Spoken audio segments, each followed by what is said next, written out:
Bienvenidos en esta mañana de Celsius. Me he escuchado, es que me he sentido raro, es por eso. Bienvenidos una vez más al Celsius. Hoy nos visita, tras 10 años sin poder venir, Lauren Beukes, que para mí es un honor, un placer y soy un inmenso fan. Lo siento porque estoy un poquito nervioso por esto. Y lo que se me ha ocurrido para que podáis conocer un poco más todas sus obras y demás es hacer una especie de recorrido por todas sus novelas, las que están tanto publicadas en castellano o en catalán como las que están solo en inglés. La primera de ellas sería Moxiland, que se publicó en 2018 y que está inédita en castellano y en catalán. Es una novela un poco cyberpunk que se ubica en Ciudad del Cabo y en ella digamos que los personajes dependen mucho de la tecnología y de una especie de tarjeta SIM. ¿Es el miedo que sufren los protagonistas Toby, Tendeka, Kendra y Lerato un reflejo de nuestra dependencia tecnológica a día de hoy? So Moxieland, which came out in 2008, is this, as you said, this kind of cyberpunk novel, and it is very much about how attached we are to our phones. And I think it's so interesting that the United Nations has declared the right to access the internet is a human right, along with water and food and breathable air. Although our governments don't seem to be taking any of that seriously either. It was interesting, revisiting Moxieland recently, because we just recorded the new audiobook in English with an all South African cast. And there's a pandemic in Moxieland. And it just rips through everything. I was like, oh, I didn't remember that. Wow. But yeah, so it's very interesting in technology, how we're controlled by it, how a lot of artists have to work with brands, and also how kind of our lives in video games and online differ to our real lives as well. Pues efectivamente, Moxieland es una novela que se publicó originalmente en inglés en el año 2008, es bastante cyberpunk y trata de la relación que tenemos sobre todo con nuestros teléfonos móviles. A mí no deja de llamarme muchísimo la atención que la ONU haya incluido en la lista de derechos fundamentales para el ser humano el acceso a Internet. Es decir, considera que es tan importante como el acceso al agua, a la comida y al aire que se pueda respirar. Que tampoco quiere decir esto que sea un derecho fundamental que realmente se vaya a garantizar su acceso, pero es lo que hay. En cuanto a Moxieland, pues ha tenido una vida bastante larga. Ahora mismo se acaba de grabar como audiolibro. El reparto de actores, además, que han grabado el audiolibro son todos sudafricanos y a mí eso me parece muy positivo. Y hay otra cosa que yo no recordaba de Moxieland, y es que en Moxieland el mundo ha vivido una pandemia. Y dije, mira tú por dónde, ahora que me acuerdo y que lo veo. El caso es que también tiene que ver con el grado de control que podemos ejercer sobre nuestras vidas y cómo nuestra vida online, nuestras vidas en los videojuegos, nuestras vidas en redes son muy distintas y no tienen nada que ver con lo que es nuestra vida real. En 2010 llegó Zociti, que sí está disponible en catalán por MyMés, que tenemos al traductor por aquí, por la sala. Y en esta novela, situada en una versión alternativa de Johannesburgo, cada vez que una persona comete un crimen, una especie de animal familiar se le pone como avatar. Es un cambio un poquito hacia la fantasía urbana el que hace, y es una de las características habituales, que es la de la hibridación de géneros. ¿Es algo que te surge de forma intuitiva o que buscas en cada proyecto? I just write the books that I want to write. It just turns out that I mix up genres. And it's interesting because I only really figure out what the book is when it comes out and the review is like, oh, this is horror, this is cyberpunk, this is urban fantasy. I was like, is it? But Zoo City was, I think it's my favorite book because it's this love letter to Johannesburg. And it does mix magic and science fiction elements and a lot of South African culture. The city of Johannesburg actually has the book on their recommended reading list. If you're coming to visit Johannesburg, you should read Zoo City. And yeah, it was really interesting as well, writing a book about a black woman character. And it came out in 2010, and I hired a black friend of mine to read over it and make sure that I was getting, I was representing a proper black character, that she wasn't culturally insensitive, that she was a full human being. And this was years before sensitivity readers. So that was really important to me to get it right and to capture that sense of authenticity.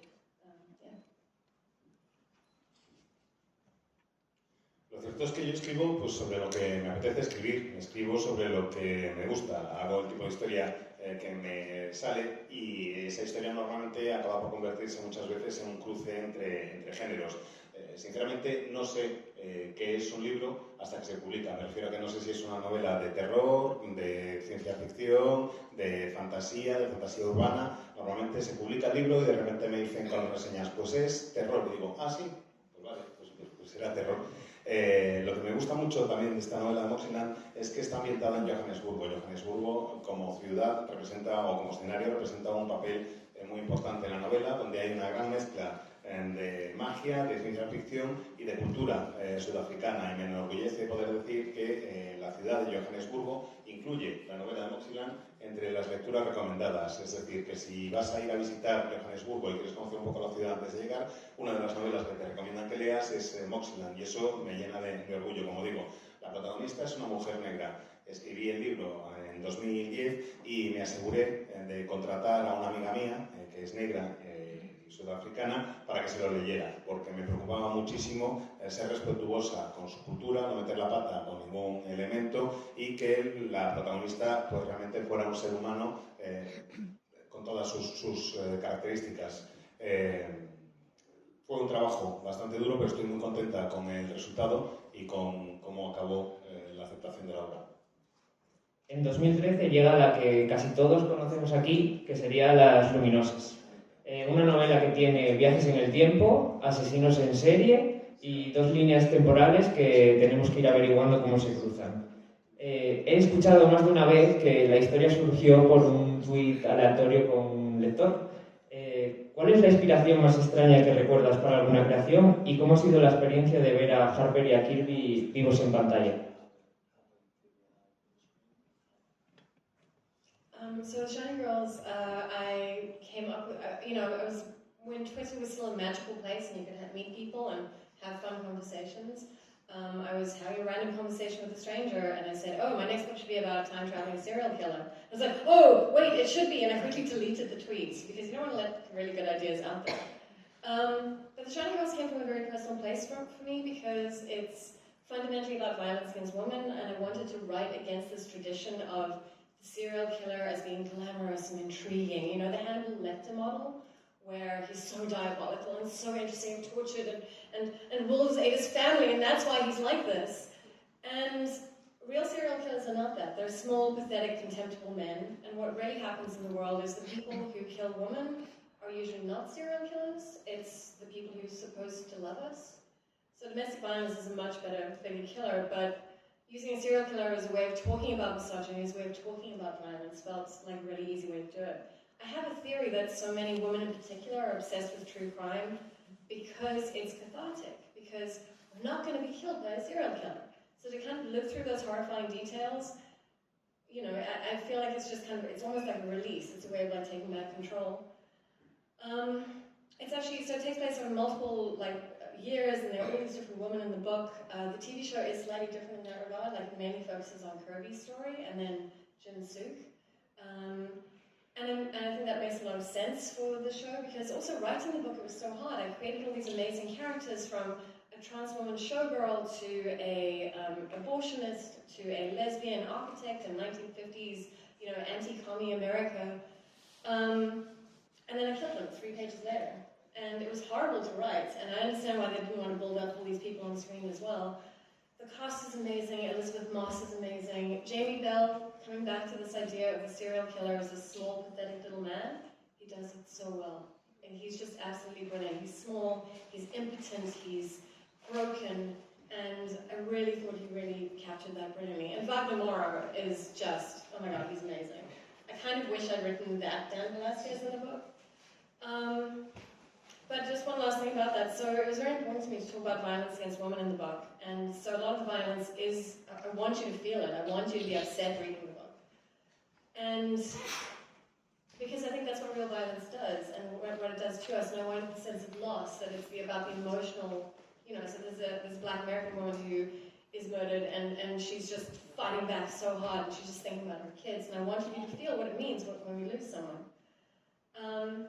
And this comes from quite a personal place, because just after Zoo City came out, In South Africa, we have some of the highest gender-based violence in the world. This is a very long answer, I'm sorry. And we had a cleaning lady who would come in, once a week for us, and her daughter was murdered. And I call it the murder which took 4 months, because her boyfriend stabbed her. Sorry, this is major trigger warnings. So her boyfriend stabbed her and he poured boiling water over her, and then he walked away and he left her, locked up in his tin shack. And after 5 days, the police broke down the door because the neighbors were complaining about the smell and the moaning. And so she had third-degree burns, and the mom, and she was having to go in and out of hospital. The mom would phone me in the middle of the night at like 2 o'clock in the morning and say, please, can you send me some money? I need to get a taxi to get her to the hospital again. She's in agony. And 4 months later, she died. And I went with the sister to the court for the guy's trial, because they caught him and he was going to court. And the magistrate in the courtroom, so we were waiting outside the courtroom, and here comes this guy, and he's with his new young girlfriend, and the sister's like, that's him. And I was so filled with righteous fury, I was like, can I swear? That motherfucker is going to jail forever for what he did. And then the lawyer called me in. They called us both in. And they said to the sister Violet, and he said, I can't try this case. He's like, this is the entire police investigation. It was 1 page. They'd only interviewed her, so it was her word against his, and she was dead. She couldn't represent herself in court.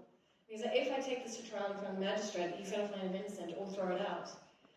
And I burst into tears, because until that moment, I had believed in the fairy tale of justice, that, like law and order and, the things would come right. And it doesn't. And I think that's what's so important for me in fiction, is that you can get justice. And in The Shiny Girls, I could get justice. So the coda to that story is that because, I'm white and middle class in South Africa, and I used to be a journalist, and I have a voice and I know how to use it, I managed to get into all the major newspapers, and we got the case reopened. And the family phoned me a week later, and they're like, we can't do this. We don't want to exhume her body. We don't want to talk about it anymore. We can't bear to talk about it anymore. And they're like, we need you to let this go. And of course it wasn't my decision, it was their decision, but it was the hardest thing for me to let that go, because I just wanted justice. But of course that's not going to bring it back.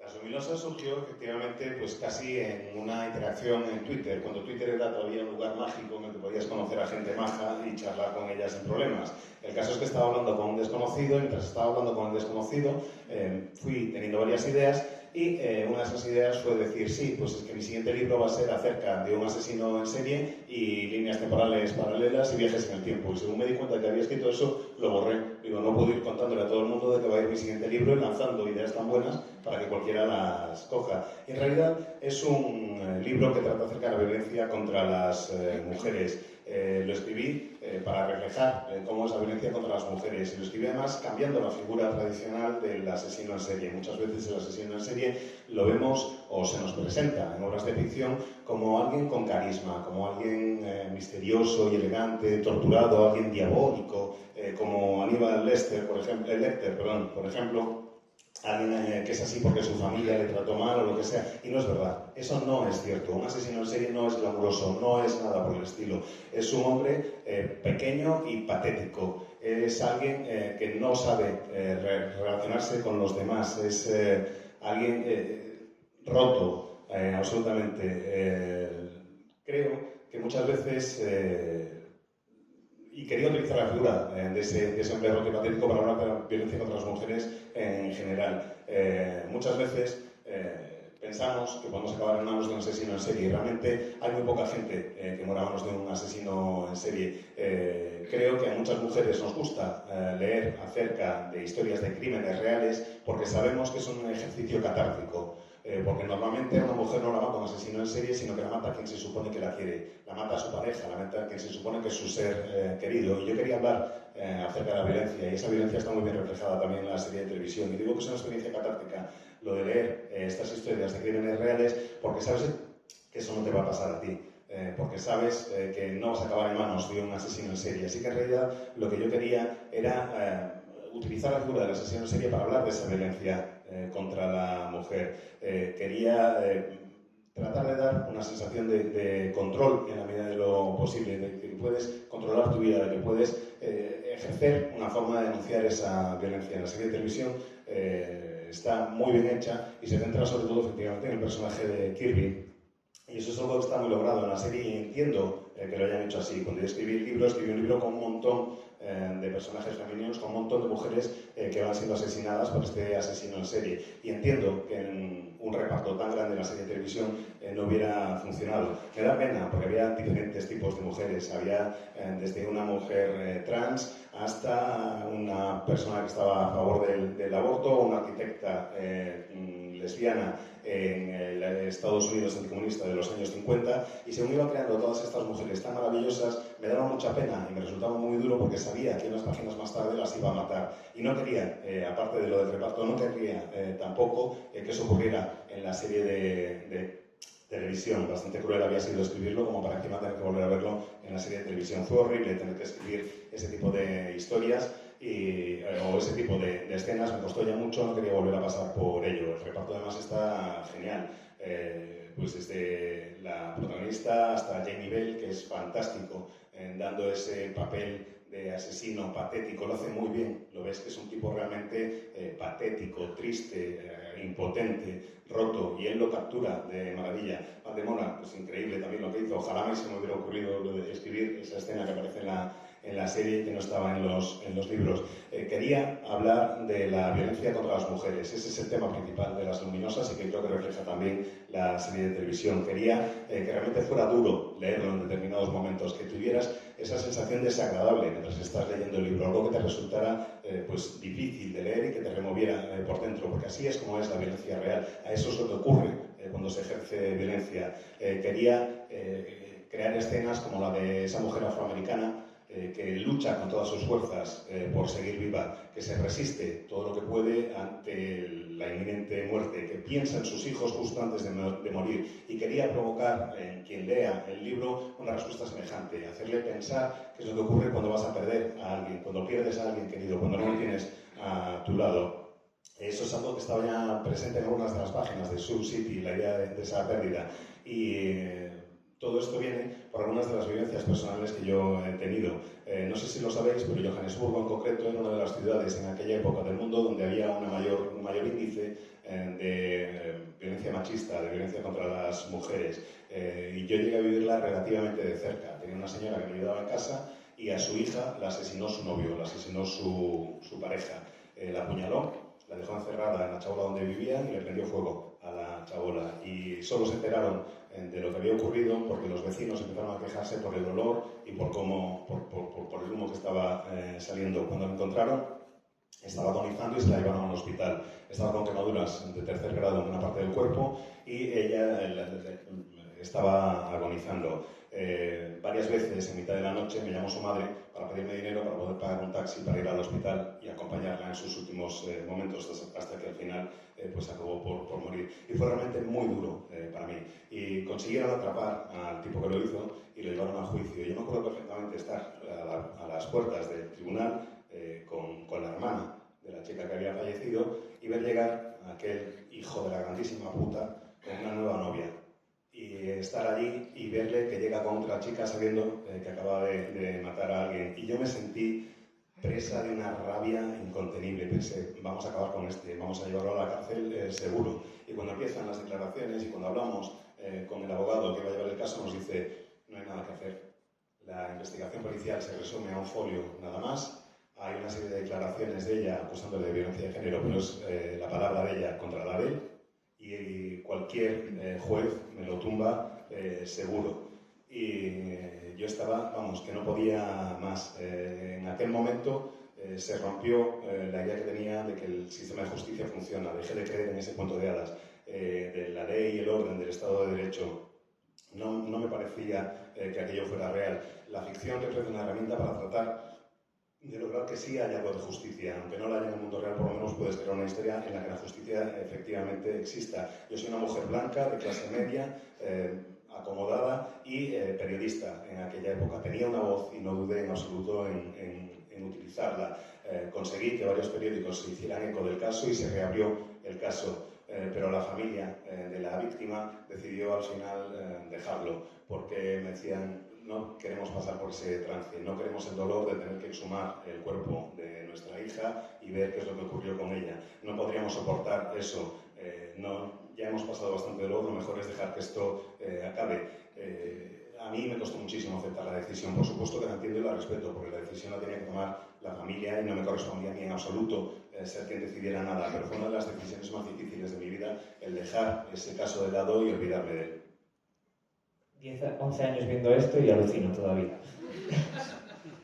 Después, en 2014, llegó Monstruos Rotos, que es mi novela absolutamente favorita y que por desgracia creo que está bastante difícil de conseguir ahora mismo. Y en ella tenemos una especie de thriller criminal con un pequeño toque sobrenatural, donde hay una investigación sobre un crimen bastante truculento, que podemos decir, donde un niño aparece fusionado con las partes inferiores de un ciervo. Son 4 puntos de vista los que tenemos en la novela y todos están en apariencia desconectados, utilizando diferentes recursos narrativos y sobre todo explorando muchos lenguajes que vemos hoy en día. ¿Cómo es para ti incorporar la cultura pop y las redes sociales a todas tus novelas y por qué esto crees que hace que sean más realistas? When I was doing my master's in creative writing, one of our lecturers told us you mustn't reference any pop culture because it dates the book. And I was like, but books generally only last for 6 months on the shelves anyway. And why shouldn't we be reflecting our times? Did Dickens not include pop culture, for God's sake? We should be reflecting our times, and I think books like American Psycho do that so very well. So I do want my books to be dated, and I do want them to be grounded in wherever they are at the time. And that's what I do with my locations as well, is I try to make the cities as much a character as, any of the other characters. So there are Reddit threads and Broken Monsters, there's a whole bunch of social media stuff, and that's partly because this is my experience of the world, and that's also why I write diverse characters, because that's also my experience of the world. Broken Monsters is also, I think it's one of my best books, so thank you. It's very dark, it's not just a little bit supernatural, it's very supernatural. And I think in the UK especially, it was marketed as more of a crime thriller, and people got to the end, they're like, what? What is happening? But yes, I think, it's got these art murders. I went to Detroit, I interviewed people, I hang out with, cops and artists, and some of the stories in the book are verbatim from what I experienced in my life. There's a party scene where they go to all the art parties, and then they go to this weird loft apartment, and that was 100% my adventure that I had. But also talking to people, there's stuff you can't make up, and that's what I find with my background as a journalist is so very valuable, because I go and interview people, and I go and spend time with people. So for example, one of the artists I was talking to was telling me about how they had broken into one of the big abandoned buildings in Detroit, which I think is the train station. It's a very famous one, you'll see in all the Detroit pictures. And they were playing ice hockey in the basement because it had frozen over. And someone went to go and take a piss in the corner, and there was a shoe sticking out from the ice. And the shoe was attached to a foot, which was attached to a human body, and it seemed to be like a homeless person, an unhoused person, who'd unfortunately, died there or fallen and drowned and then was frozen over. And you can't make that kind of detail up. I think that's why it was so exciting to go and talk to people and actually find these really interesting stories, and that's something I really try to do with this work. I also went and spent a day working in a local church in the soup kitchen, and with their permission, everyone knew why I was there. And I went around, and after I'd served people, I went down and I sat at tables with people and asked them to tell me something about themselves, because I wanted to get that unhoused perspective. And I met this amazing man, James Harris, who told me all about his life and the way he spoke and the sentences he used. He described himself as a thug nerd because he did all the IT at the church, but he also carried this walking stick with a knife in it. And I paid him to take some of the details of his life to use in the character of TK. And it was just great to because it was stuff I couldn't make up. I couldn't have made someone up as interesting as him. And of course, it's only little bits. I never lift a person wholesale from the world. But to use some parts of his life story. They're not the same person, but they have the same kind of messed up childhood.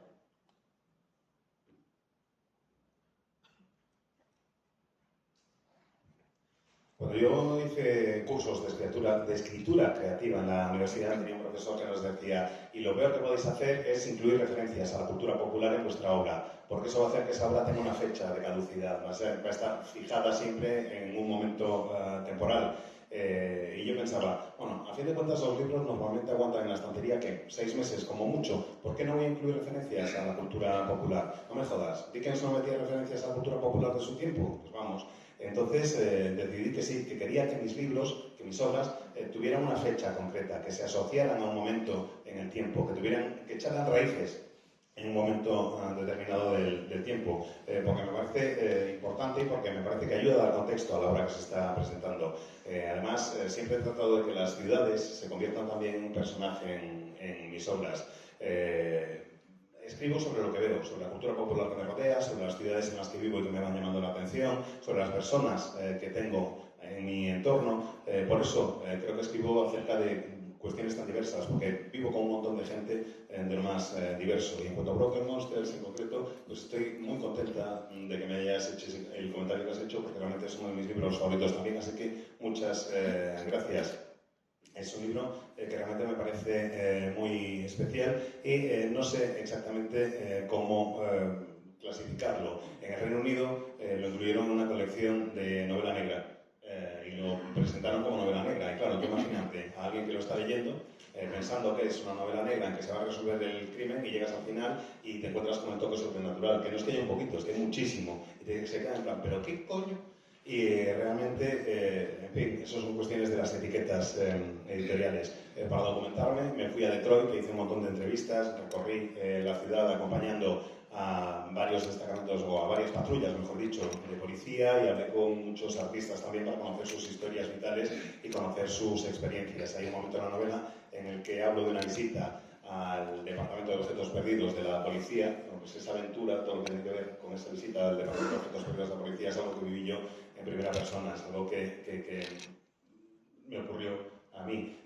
Los artistas, muchos de ellos me contaban algunas de sus experiencias y utilicé las personas a las que iba conociendo, utilicé detalles de las personas a las que iba conociendo para ir construyendo la historia. Mi experiencia como periodista me sirvió mucho en ese sentido, porque estoy acostumbrado a entrevistar a personas y más o menos ibas haciéndote una idea de cómo era cada uno, ibas pillando detalles aquí y allá que te podían resultar interesantes.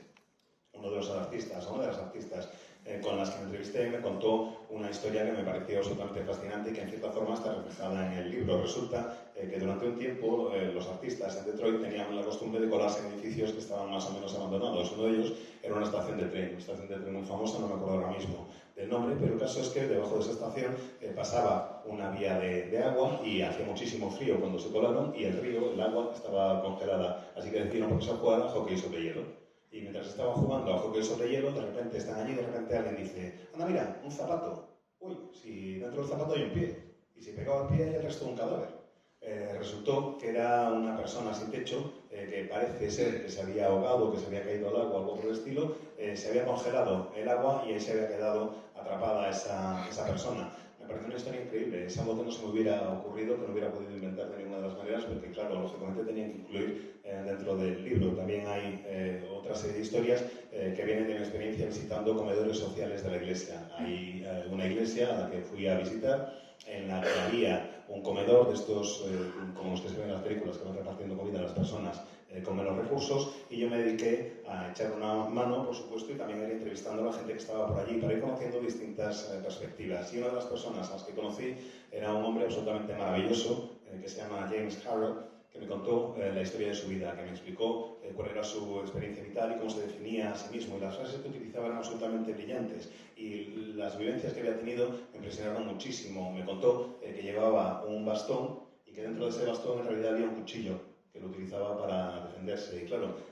supe en aquel momento que ese era un detalle que tenía que incluir de alguna manera en la novela. Ese tipo de cuestiones no te las puedes inventar. Ese tipo de cuestiones surgen del mundo que te rodea. Y esos detalles me parecen fantásticos. Siempre trato de incluirlos, pero ojo, nunca hago una transposición directa de una persona que exista en el mundo real. Cojo un detalle de aquí, un detalle de allí, los voy fusionando, porque de lo que se trata es de contar una historia y de crear un personaje que sea creíble, no de recrear la vida de alguien en la página.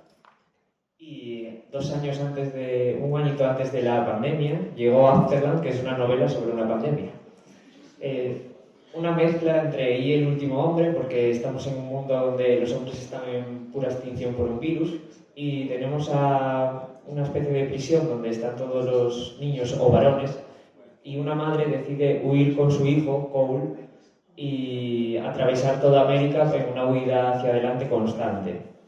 ¿Cómo fue explorar el papel de la mujer en los diferentes estratos sociales, como haces en la novela?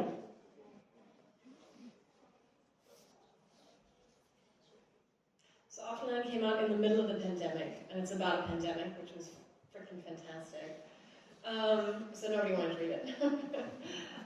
But it's about, you know, a world where 99% of the male population have died. And it's a very aggressive prostate cancer. And what I wanted to explore, that was kind of, the pandemic was just kind of the way to get to the story, which is I wanted to explore like what a world of women would look like, not as in Ursula K. Le Guin's Left Hand of Darkness, where, you know, and there's a long history of like amazing books where it's a planet of women and men have never existed.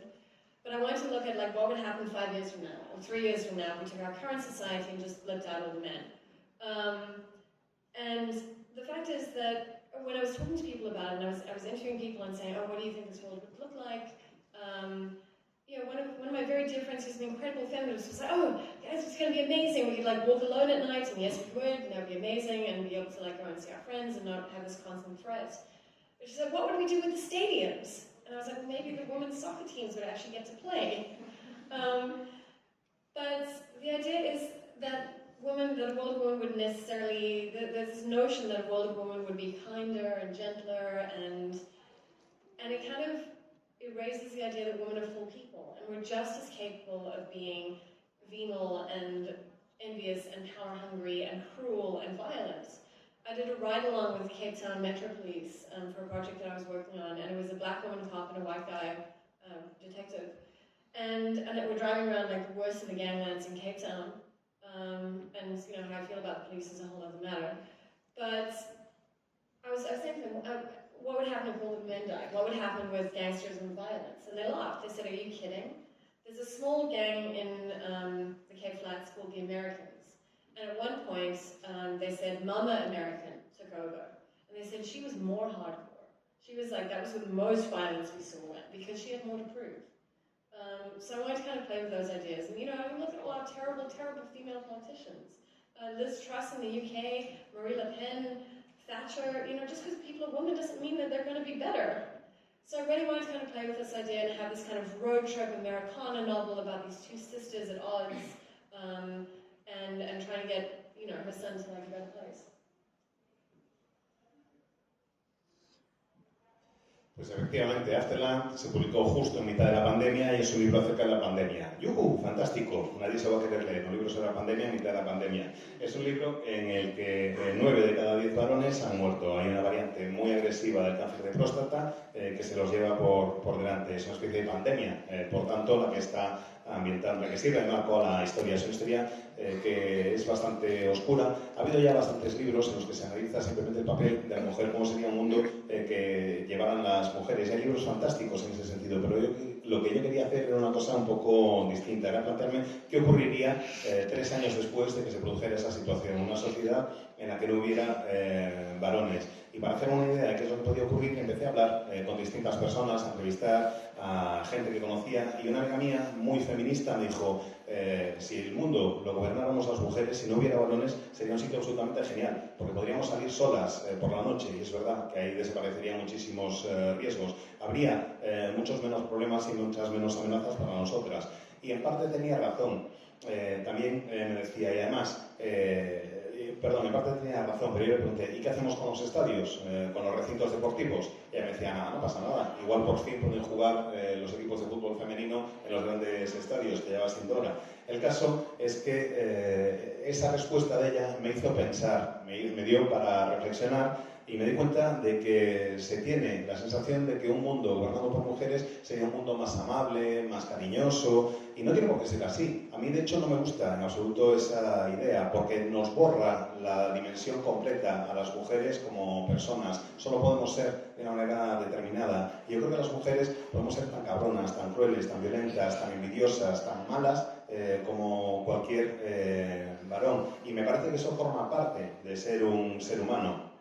Hablé con una detective de Cape Town, de Ciudad del Cabo, de la metrópolis de Ciudad del Cabo, que es una mujer negra que tiene un compañero que es blanco y se dedican a recorrer, a patrullar las calles.